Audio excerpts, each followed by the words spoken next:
I am Ferdinand Marcos, and I am the President of the Republic of the Philippines. I stand today on behalf of 110 million Filipinos.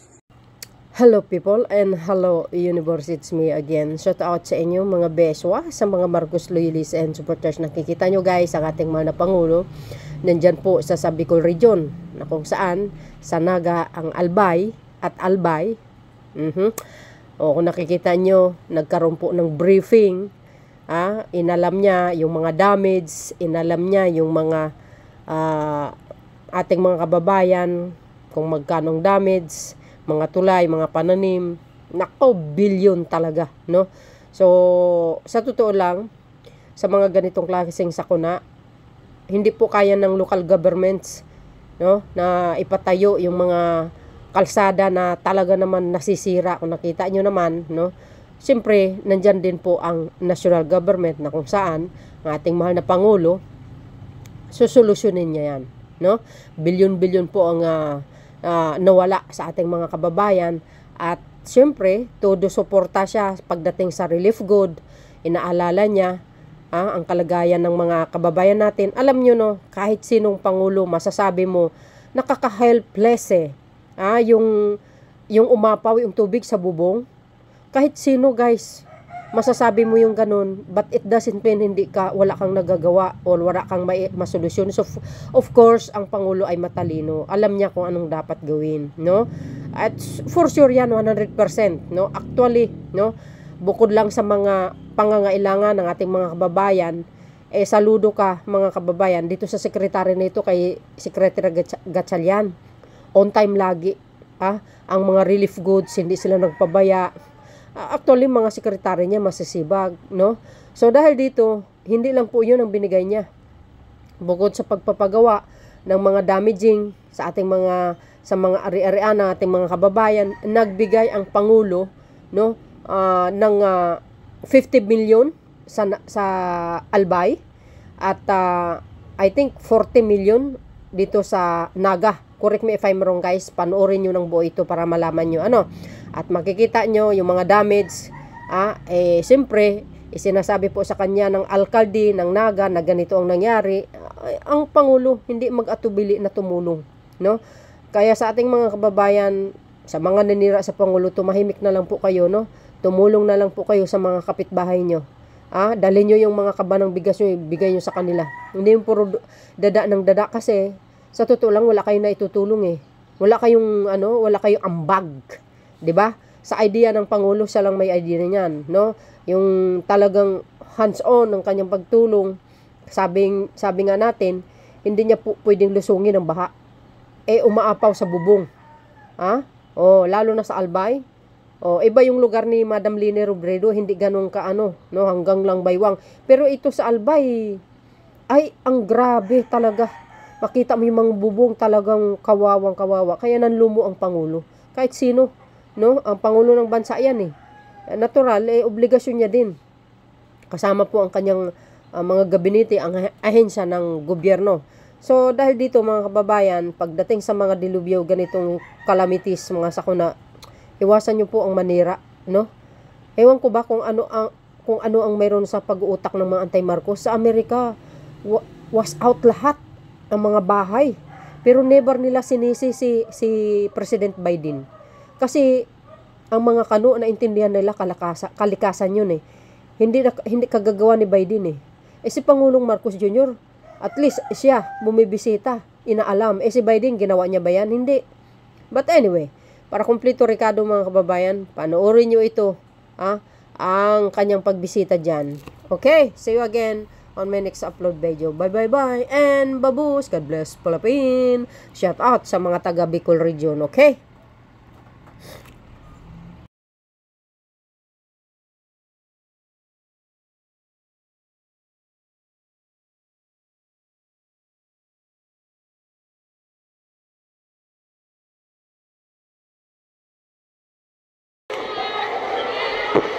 Magandang umaga po mga kasama. Good morning po. Dumaan lang po ako para makita na yung mga dala namin na tulong at kayo lahat kayo na kailangan mag-evacuate dahil nakalubog pa yung mga ibang bahay ninyo at na-evacuate para dinagay na ngayon dito sa City Hall. At pinuntahan ko lang para makita ko na maayos naman ang pag-alaga sa inyo. Ngayon, ito nakapila na yung mga iba para mapakatanggap ng cash assistance na ibinibigay ng DSWD. Lalong-lalo na para dun sa mga pwede nang umuwi ay meron kayong gagamitin para sa mga pangangailangan ninyo. Pero yung mga uuwi, para kahit na uuwi ay pag una ninyong dating sa mga bahay ninyo, tutulungan pa rin namin kayo, bibigyan pa rin namin kayo ng mga food pack. Dahil sa pag-uwi ninyo, baka hindi pa kayo magluto, hindi pa nawala yung mga ibang gamit ninyo. So magpapadala pa rin kami ng food pack sa inyo. Kaya mabigat itong nangyari sa inyo at napakalaki ng tubig na dumaan. At ang mahirap kasi, yung baha na galing kami sa Buli, hindi gumagalaw talaga yung tubig eh. Oh, marami doon sa hindi talaga gumagalaw ng tubig kaya gagahakanapan natin ng paraan yan.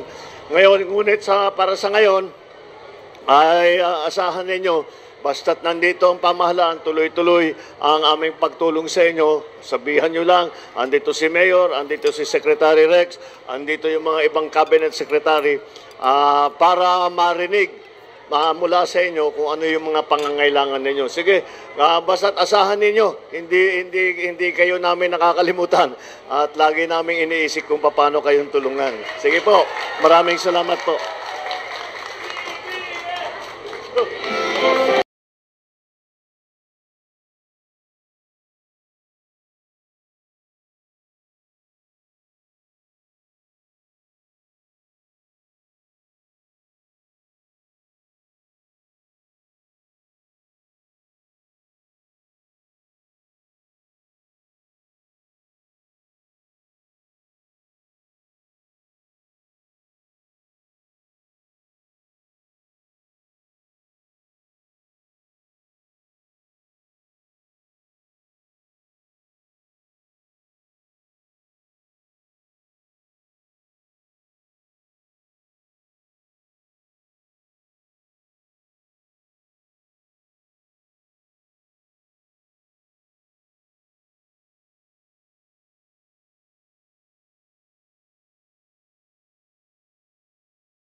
Good morning.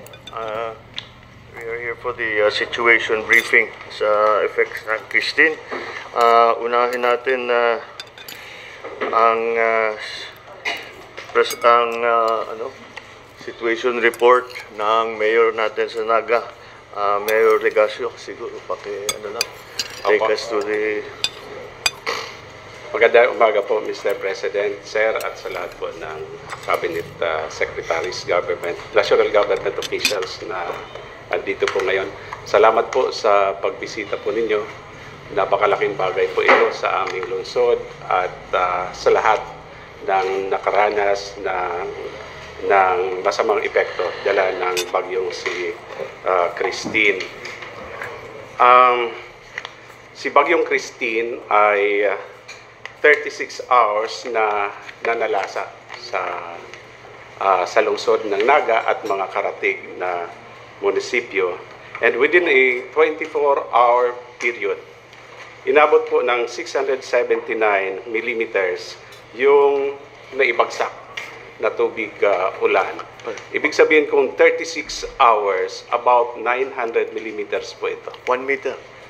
Opo. 1 meter na, 1 centimeters yung sinasabi. Opo. 1 meter na tubig ang Opo. lahat-lahat ang iniwan ng Opo. Christine dito.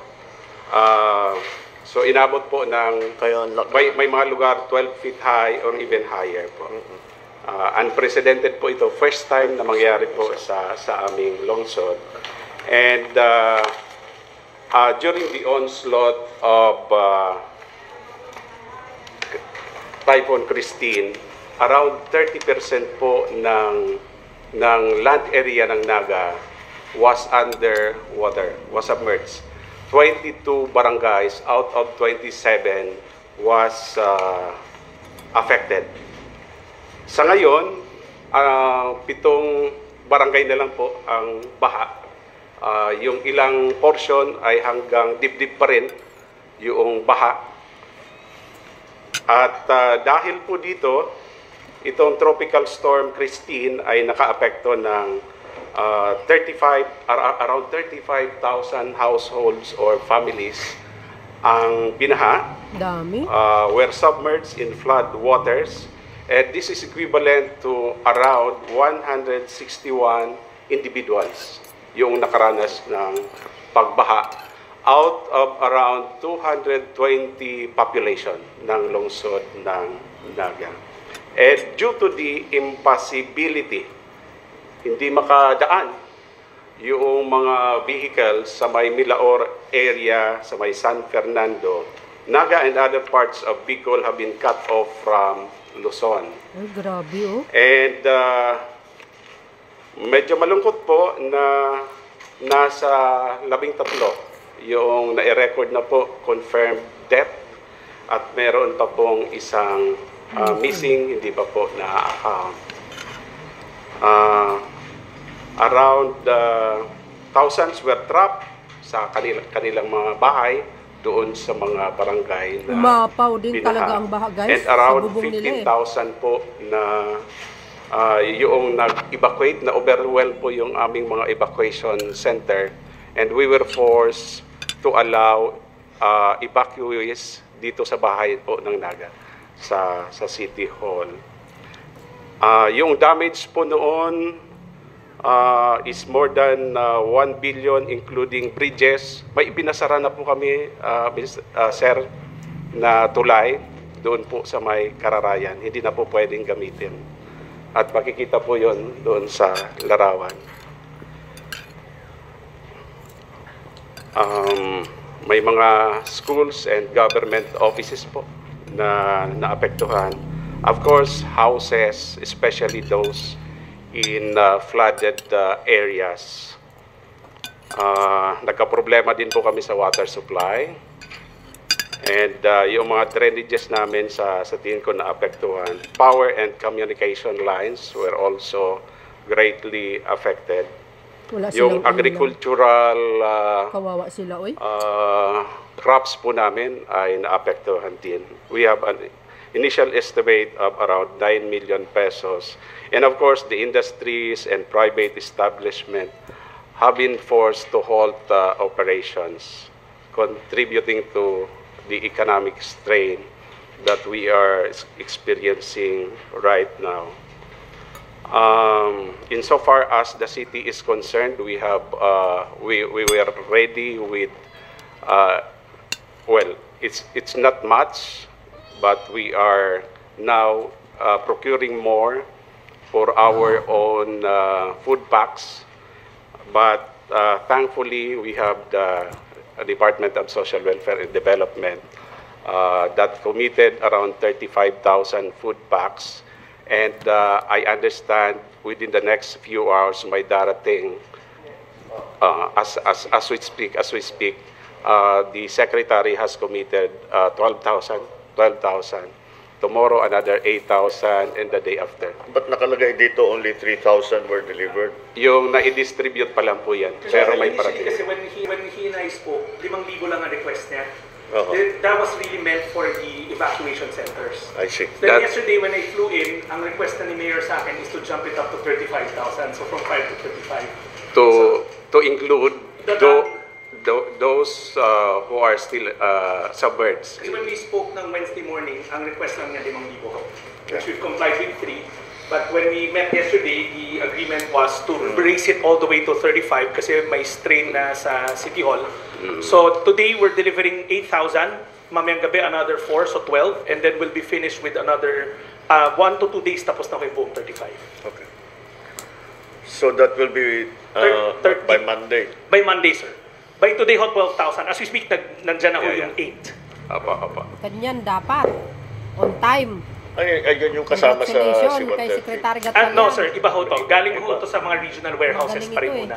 Yung preposition ito. But Mr. President, I told the mayor, after this, we can still talk kasi may mga padating pagaling sa Manila and Cebu. Opo. Wow. So yun, kasama po yun sa immediate needs ng Naga. Food packs, water, na nasasagutan na po. And of course, temporary shelter materials. We are still, or we may still be needing rescue boats kasi hindi pa po kami tapos sa rescue operation. Meron pa rin po may mga request kasi nga yung mga areas flooded, minsan hanggang dibdib pa. Nakikiusap pa rin po. So ongoing po yung aming rescue operations.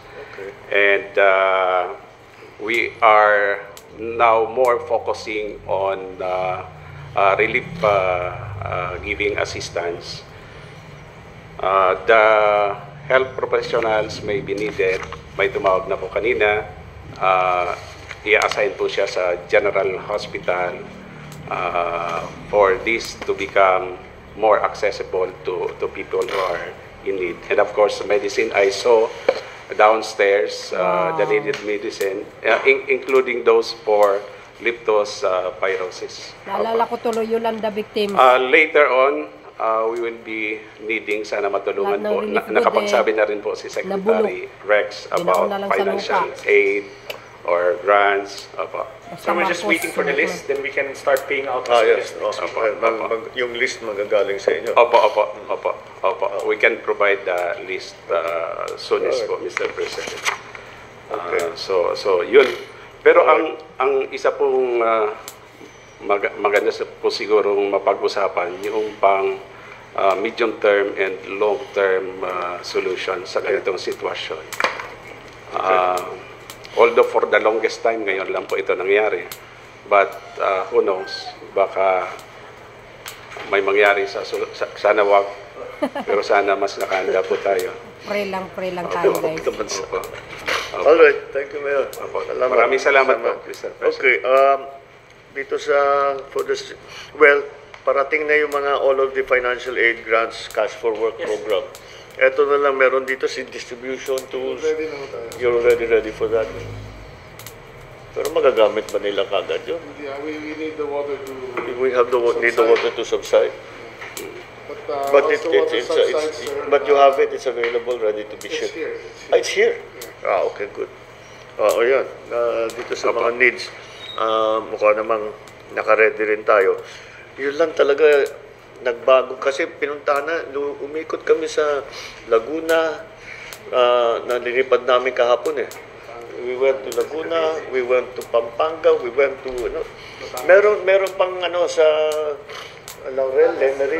Oo, meron konti pero nawala kagad yung tubig. Dito hindi gumagalaw eh. Kasi po matapos yung malakas na ulan, Yes. merong from other places dito yung punta. Yes, that's why iba yung problema dito, accessibility. Kompleto naman tayo sa relief goods, equipment, sa yun lamang hindi tayo makapasok dahil kaya yung boats. Yes, sir. Oo. Yung boats na, yun na nga, doon na yung nakita natin, yung rubber boat na yung ginagamit pang-deliver ng food packs. Anyway, so, okay, pag-usapan din natin yung longer term situation. Now, province of Albay, go baby, if you can brief us on that. Okay, good morning, Mr. President, and to all the secretaries around. This is my 5th day as acting governor. My 5th day. Anyway. Kasabay ng bagyo. Kasabay po ng bagyo. Parang hinintay lang po ako ni Christine. Mr. President, ito po ang situation report ng Albay. May kinalaman sa epekto ng nagdaang bagyo. Nakaranas po ang Albay ng katumbas ng 2 buwan na pag-ulan. During rainy season yan, sa loob lamang ng higit 24 hours, ibinagsak po. So this is record-breaking since 1969.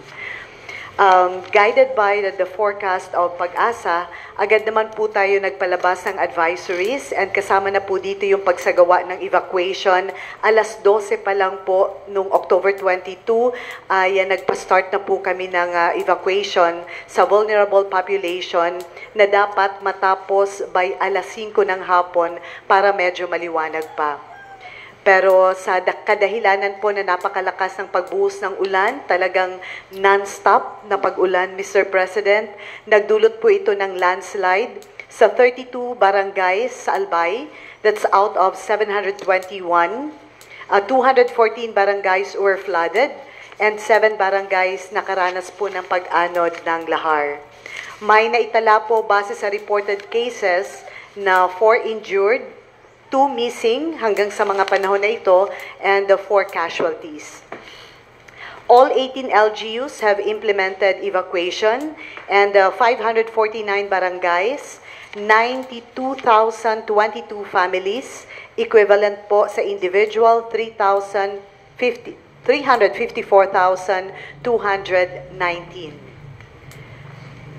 Damages on properties, 571 houses totally damaged, 3,203 partially damaged, and the total estimated damage cost for roads and bridges ay aabot po ng 1.3 billion.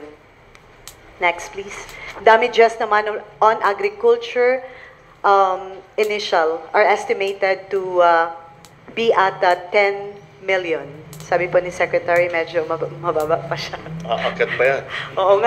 Dahil hindi pa na-assess yung mga hindi pa nakapasok since yesterday lang po. 371 million na kami, sir. See. Okay. Ang assessed fisheries.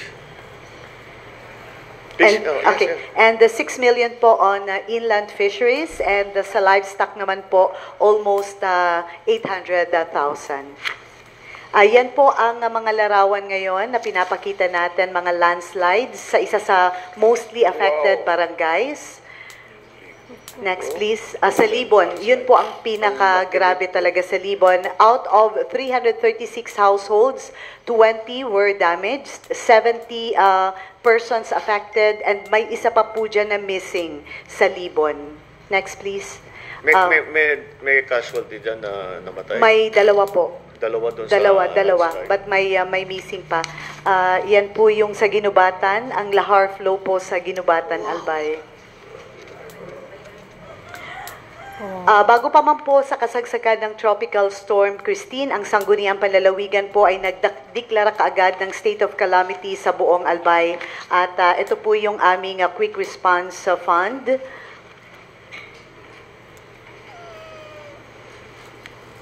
Halos kalahati lang po yung inallocate namin kasi baka mamaya may mga darating pa pong mga bagyo. Heto naman po ang immediate needs ngayon ng ating mga affected families, 92,022 families. Ay food packs pa rin. Maraming salamat po, Secretary. Nakapagbigay na po ng mga 33,000. Wow. But sa dami po niyan, we are asking more or less 60,000 food packs. And then yung mga family kits, sleeping kits, water containers, temporary shelters, lalo na po yung mga heavy equipments po para sa clearing and the cleanup operations. Nagpapasalamat po kami sa Sorsogon dahil nagpapahiram po nandun po ngayon si Governor.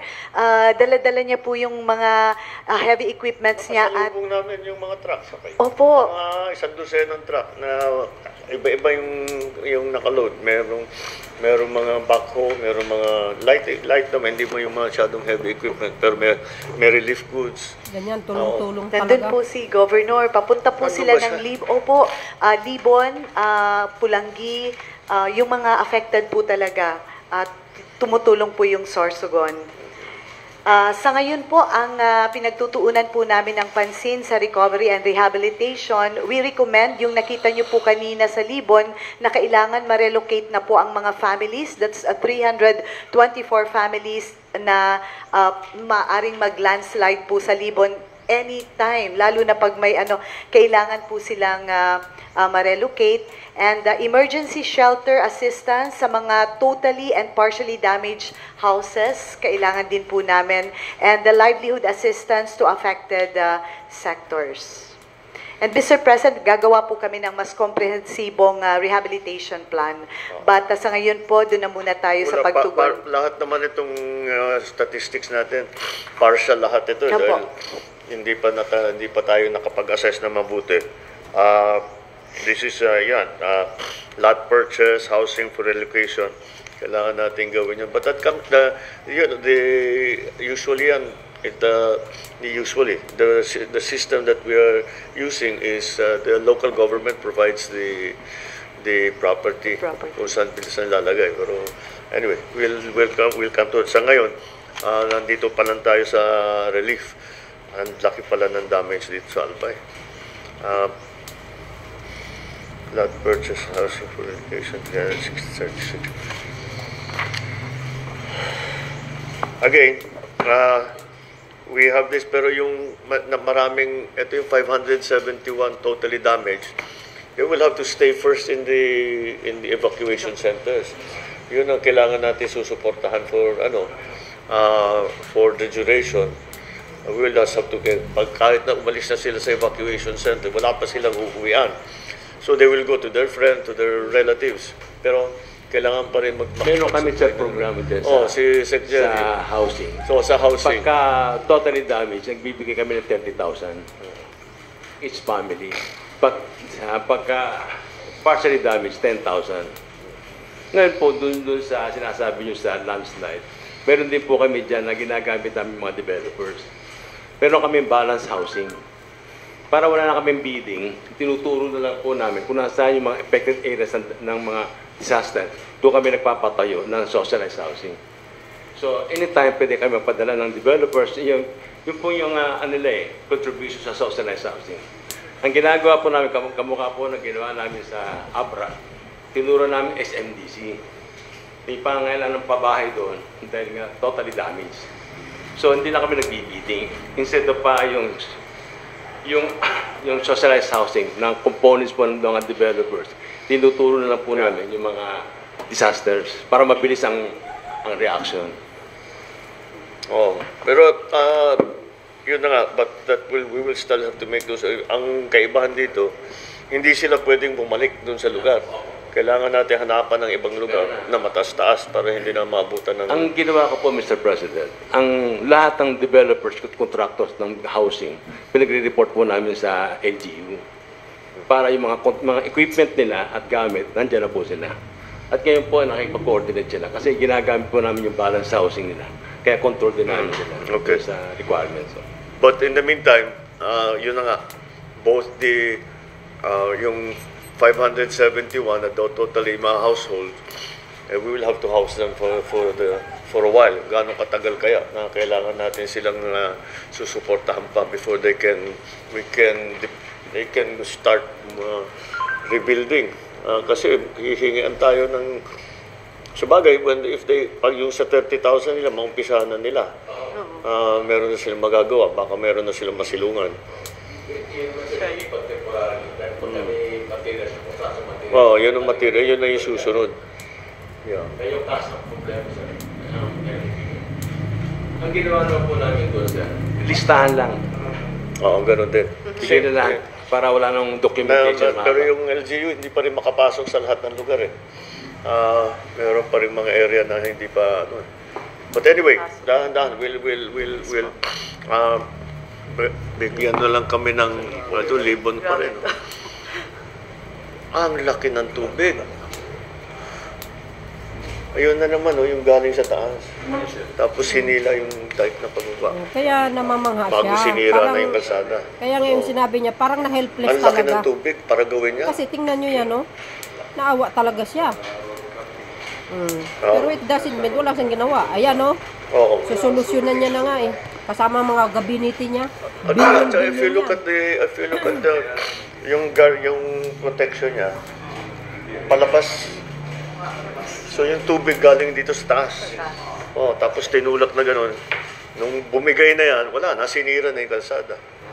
Kahit sino naman eh. Maano ka, manlulumo ka talaga. Siyempre, siya ang presidente, natural, nasabi niya yun. Yung Parang na helpless.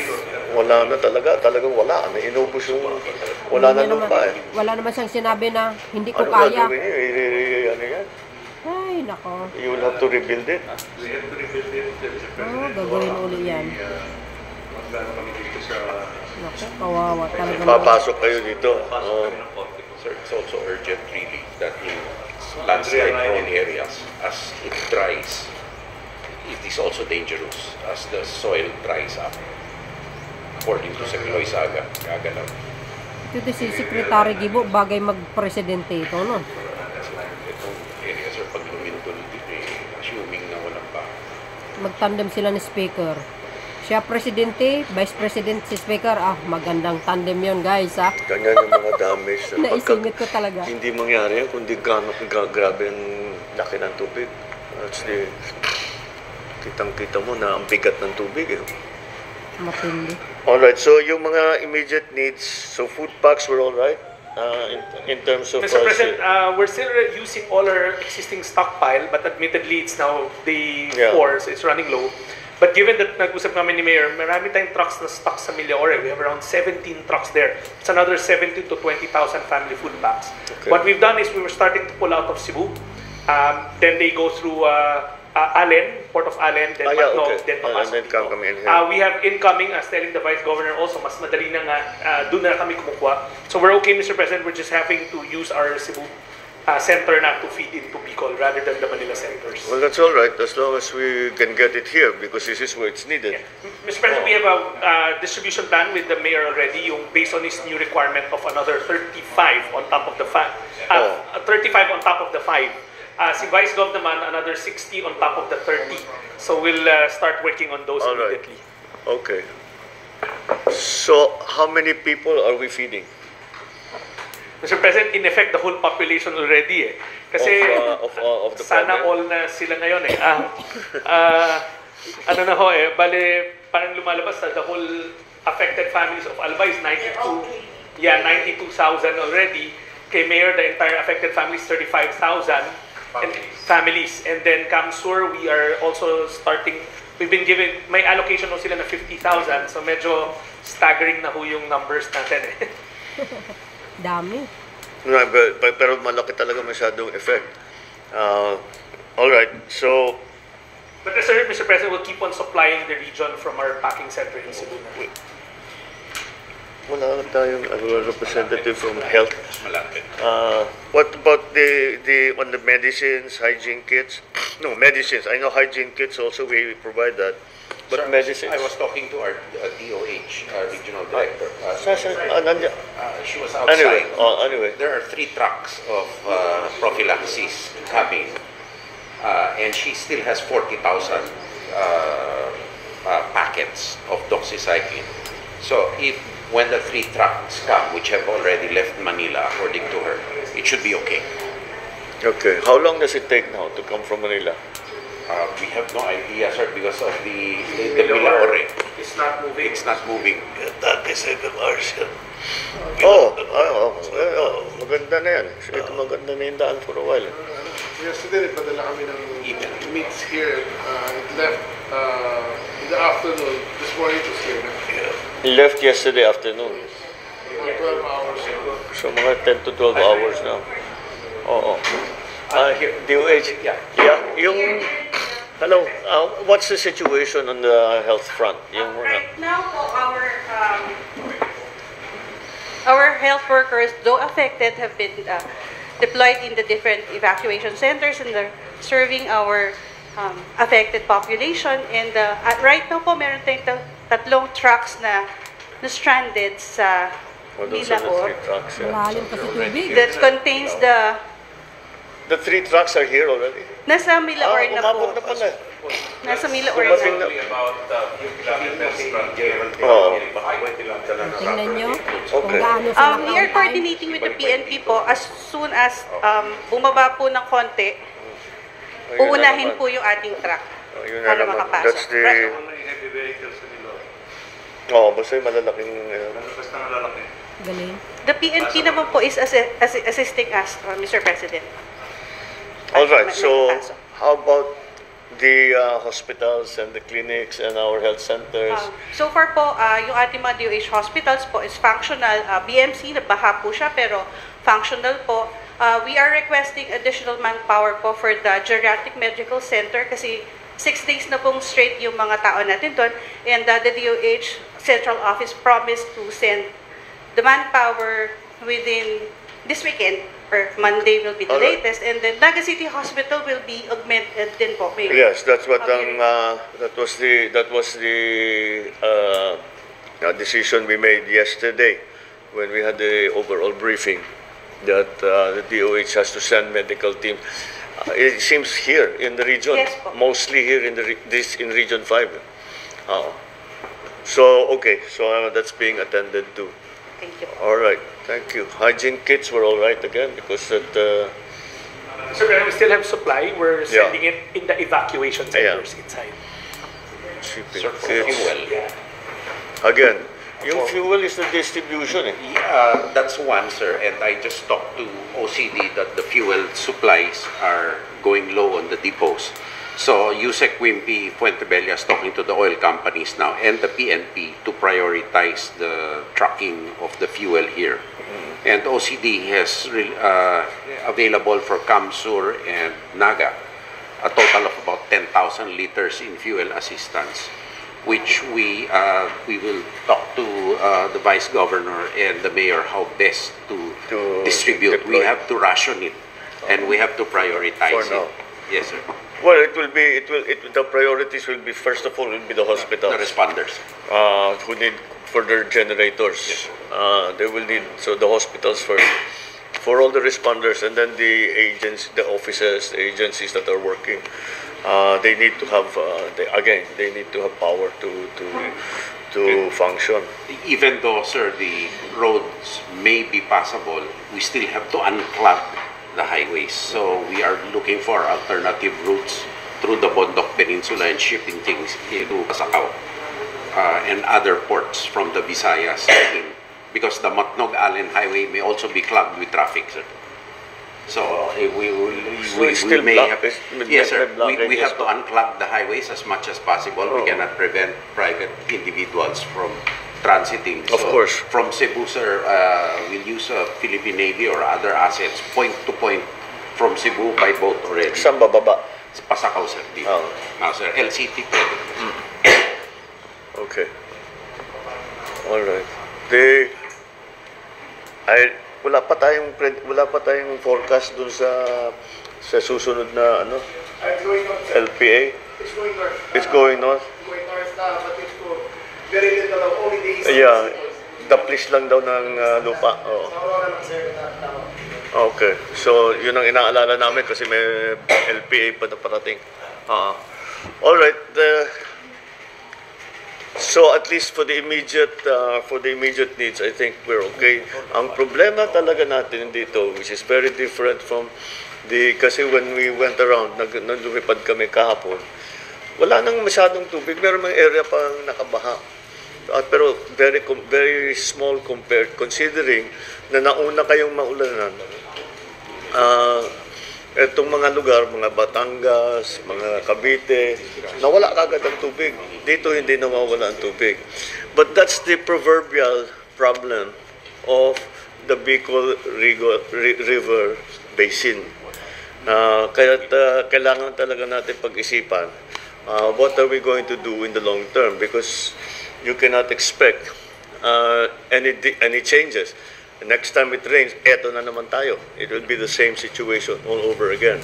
So we have to find a long-term solution. Pinag-aaralan ko ito, and I found that in 1973, there was the Bicol Bicol River Basin Development Project. Ito sa USAID project na it included the building AID pero may kasamang ADB, pati yung mga Japanese, may yung wala pang JICA nun. What was the equivalent of JICA? Ha? Oh, pati EU kasama sa plano. And it was very advanced. I have here a study of from someone from UP that assessed the effects of the BRBDP. Despite some challenges, mukha namang naging malaking na itulong. Yun lamang, hindi natapos. In 1986, when the government changed, nawala na yung project. So, basta't natigil. So, we have to revisit it now. Iba na ang conditions ngayon. With the advent of climate change, yung rainfall ninyo was double Ondoy. Halos doble ng Ondoy ang umabot dito. Kaya 1 meter nga, di ba? We talk about several inches of water. Dito 1 meter. 1 meter of water was deposited in the region altogether, sa buong region, more or less. So we have to. Alam ko may studying ginagawa ang Public Works tungkol dito. Yes, Mr. President. Under the Philippine-Korean project facilitation project, yung Bicol River Basin Flood Control Project was already updated only this July, in July 2024. Okay. Now, including the feasibility study for the flood control program, Mr. President. So by early next year, we'll be doing the detailed engineering design now. The difference between the original development project for the Bicol River Basin was yun, hindi lang flood control. Flood control was only one aspect. Marami yun, may farm to market road, maraming na sinama dun sa malaking project. It was really to support because depressed area, yung mga depressed areas here in Region 5. Now, we have to focus specifically on flood control. The others, marami naman tayong mga plano for the rest of it, but we have to focus now on flood control because flood control, kaya nga, sobra na yung tubig eh. Hindi na talaga kaya. Kahit na, may flood control naman tayo eh. Pero hindi kaya yung ganito kadaming tubig. Hindi talaga kaya. Kasi never naman, walang forecast na ganito eh. Ito, climate change talaga ito. This is all new.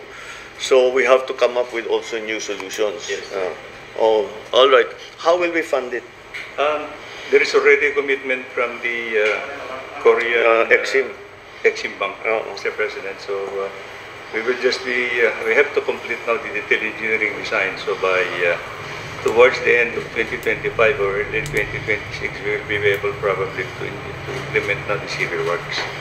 Yeah. Yes, we have to get started on that. All right. In the meantime, yes. In the meantime, Mr. President, I was just informed. Actually, Mayor dito sa Naga, we have actually 6 flood gates, no? Flood control gates actually that. Again, overwhelmed yun. Overwhelmed.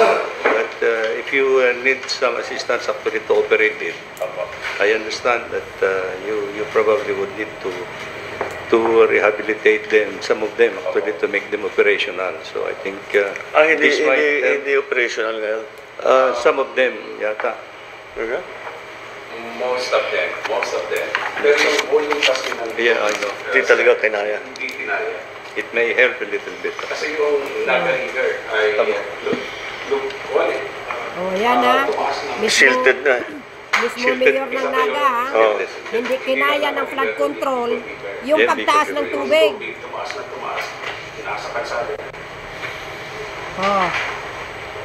Mga dilis, narinig yung sabi ni Mayor, kahit anong klaseng flood control, kung gano'n ang taas ng tubig, umakaw sa bubong, ang dami ng flood hindi control kaya. na ginawa. Yes, go. I just want to ask, because our bishop commented, I think yesterday, regarding the effect of quarrying sa nangyayari pong flooding. So I would like to ask help from you. What happened? Why anong effect ng quarrying? Siguro wala na, sabi nila okay lang ang quarrying basta nasa tamang lugar. So hindi ko alam kung nasa tamang lugar pa po ang nangyayaring quarrying sa... Which quarry is that? Patignan natin sa DNR. Yes, please, Mr. But President. you have to give me the area para mapuntahan. Mr. President, ang quarrying po is a local government matter. Ang nagbibigay po ng permit dyan is the governor. So they should have the file kung saan yung quarrying. Yes. So it's the decision of the local government kung Ang itipigil. nag-administer ng quarrying is the barangay. Silang nag-ano ng... But the final permit is with But the permit comes from the governor. Yeah, comes from the province. So sila rin makakaalam kung... Actually, it comes at every level because yung magpa-public hearing pa yan ng ganyan, environmental, ECC, etc. Sir, so every step was I'm sure may record kayo niyan. Yeah. Where just tell us the areas na mention. Is this river quarrying or... No, for aggregates. Aggregate siguro ito. Kasi kung river, mas maganda nga yun kasi pinapalalim yung ilog. That's right. But that's a local government matter. Yeah, I know, but... Nagsumbong si gobernador. Yeah, kasi it's hard to regulate because yun na nga, once the permit has been acquired, it is the barangay. Yung barangay, siyempre more and more kasi yung kita dun, yung quarrying sa barangay, mesh yung barangay dyan So they encourage quarrying kasi meron silang magamit. Sir, the governor has the power to issue a cease and desist to all the quarries operating. Yeah, well, if there are specific areas, sabihan nyo para so that we can focus our attention on that. Okay. We can you just put it in the next situation report and we'll be able to find it. But, to be specific, we send it to Sec John Vic. And then Sec John Vic can forward it to DNR. They can look at it and say, ask kung ano ba talagang nangyari. Palagay ko ang nangyari yan, nag-start sa tamang lugar, pero nag-expand. Yung regulation lang po. Small scale quarries. Small scale mining. Small scale. Yes. The province lahat ng... That's right. That's why I need help as the acting governor now. You can issue immediately a cease and desist. So, tigil muna sila para mapag-aralan natin. Okay. It's a unilateral decision. Kayo lang mag-decision yan para papigil sila. Habang pinag-aaralan natin kung anong gagawin. Yung bang mga lugar na quarrying, aggregate lang ang kinukuha o merong iba? Aggregate lang. So quarrying pa rin. Pero yun, palagay ko lumampas na dun sa boundary ng actual na permit. Nangyayari talaga yan Like I said, because the barangays want to meron silang income ng content. Yeah.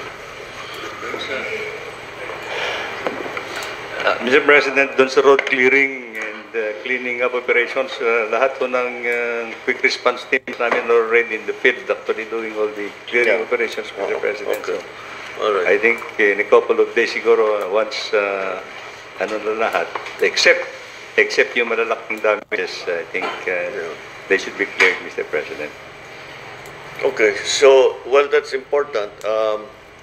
But again, the bottleneck here is yung level ng tubig Hanggang bumaba, marami tayong hindi maaaring gawin. Kailangan lang, ngayon, kaya dahil wala tayong sistema, mag-aantay lang tayo.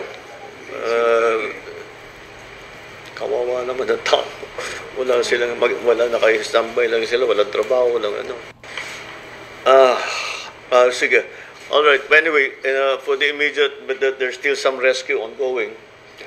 For the immediate concerns for the relief, mukha namang we have the sufficient supply of relief goods that are waiting to be able to go into the different areas. That is why the 6ID, nakita na namin yung mga tao ng 6ID, they were there. Sila ang nag-operate ng rubber boat para magdala ng relief goods sa isolated areas. Siyempre, natural yan, yung tao ayaw iwanan yung bahay nila. So sila na lang ang pupuntahan natin. For the medical concerns, it's usually the medicines that we have to look up. First, the prophylaxis for the leptospirosis and all of the other diseases that come with the flooding. But the supply also of medicines, we still have a good supply of medicines. Usually what happens is the maintenance medicines. Mr. President, sa ating package. No, but even those prescription medicines, it needs a doctor to provide the prescription. We have doctors po in the field. No, sige, so they know what to do. All right, so they're there, it's available, so okay, we're taking care of that. Hygiene kits, the same thing. We have enough. We have enough supply. Ngayon talaga, what we should really go away now, and on the public works, mukha namang ang tama yung priority natin, mag-clear muna tayo ng thoroughfare, yung nasira, yung landslide, yun ang unahin natin. Yung landslide, ma-clear ka agad para magamit yung daan, para dalhin nga yung mga relief goods and everything.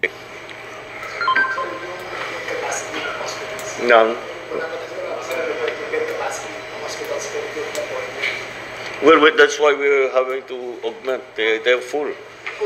Hindi pa. Oh, yun. Yung staff lang sa Yeah. Our hospitals have enough beds. Yeah. The manpower inside the hospital medyo exhausted na po. That's why the DOH Central Office... You're running on generator now? Yes po. Yes. How long have you been running on generator? 5 days. Well, those generators are not designed to run for that long. For the BMC po, they have a backup generator. I'm not very sure with Naga City Hospital, Mayor. Meron na po tayong kuryente. Meron na. Okay. Since bilis. Nakabumita. Sige. So, good. okay na po na. That's a little bit. That's a bit of good news. Thank you po, Mayor. Pwede naman sila yung standby rental. Pwede mag-standby rental. Kontrata na. Oo. Kasi hindi malakas ang hangin. Hindi masyadong malakas ang hangin. Kaya naibalik. Malakas yung hangin. Nako. Wow. Parang Yolanda na ang mangyari. Pero marami talagang tubig. And that's why, kasi hindi ganong malakas yung hangin. Hindi nasira yung poste, hindi nalaglag yung mga poste. So mas mabilis ang balik ng kuryente than usual. Kasi walang hangin.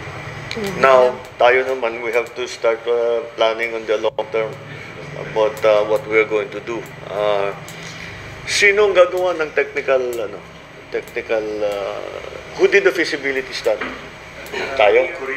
Korean ang gumawa. Korean. No. Kaya yung programa nila sa Cavite. That's part of it.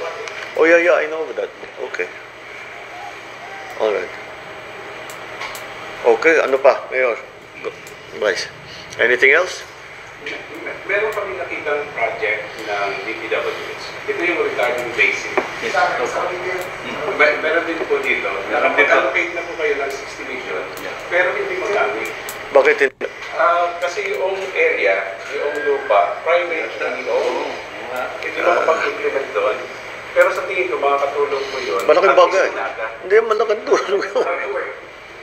Malaking tulong yun. Sir, ang kailangan dito, sir, mga 100 hectares ang of impounding. Yes. Mga 100 hectares, sir. Gaano kalaki yung project na sinasabi? Parang 20 to 30 hectares lang po yun. Pero makakatulong po yun sa amin. Kasi ang gagawin niyan, yung tubig galing sa taas ng Mount Isarog, iipunin po dyan. And dahan-dahang i-release kapag pwede na. Pero pumunta kayo sa amin, pakita namin yung design kung paano ginawa. Sa amin mga 200 hectares Opo. So sana ituloy po ng DPWH. Opo. Nag-usap kami ng director kanina. Yun. Nag-usap kami. Iyon nga lang yung basin lang. Tulungan nyo kami doon sa panano. Okay. Sir, yung peace and order natin, kumusta? Okay naman po. Mas maraming mga PNP personnel yung nakadeploy kasi ina-anticipate yung possible looting. Opo. Meron yung first 2 days. Ang nangyari kasi meron halimbawa yung 7-11, iniwan eh. Nasira yung glass and pinasok. Pero outside of that, wala namang, sa mga evacuation centers, walang crime Wala against po. people. Wala po. We have medical teams in the evacuation center, so at least lumilibot. Oo. Kasi hotbed of ano yan, hotbed of contagion yung mga yan. And then si Secretary Ted was worried about respiratory kasi ang bilis maghawa. Automatic po for DOH Oo. and the local government units to partner and field our health workers to evacuate. What are you seeing? What are people suffering from? So far po, ubo at sipon, lang na. Ubo at The sipon. usual po, with or without any disaster, yun din naman po ang usual na. Okay. Special case but we have the oxygen. All right. Okay. Nice. Anything pa? Okay. Thank you. All right. Maraming salamat. Thank you, Mr. President, for your guidance. At this juncture, may we call on Naga City Mayor Nelson Legacion to receive the check worth 30 million pesos as financial assistance from the Office of the President. Again, may we call on Naga City Mayor Nelson Legacion to receive the check worth 30 million pesos as financial assistance from the Office of the President.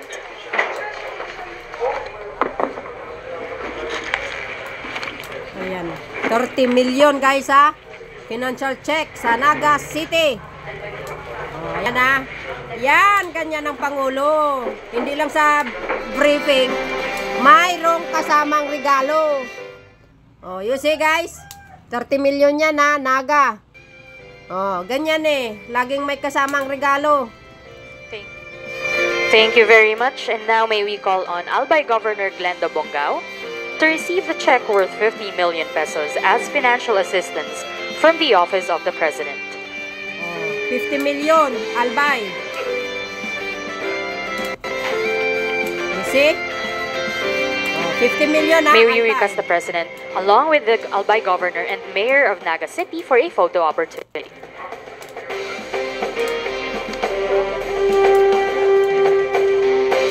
Laging may baon yan si Pangulong Marcos eh. Na-chike. Wow. Ayan o. Ready, Mr. President? 1, 2, 3. Thank you very much. And that concludes our program for today. Thank you, Mr. President, for gracing us with your presence, especially during these challenging times. Once again, ladies and gentlemen,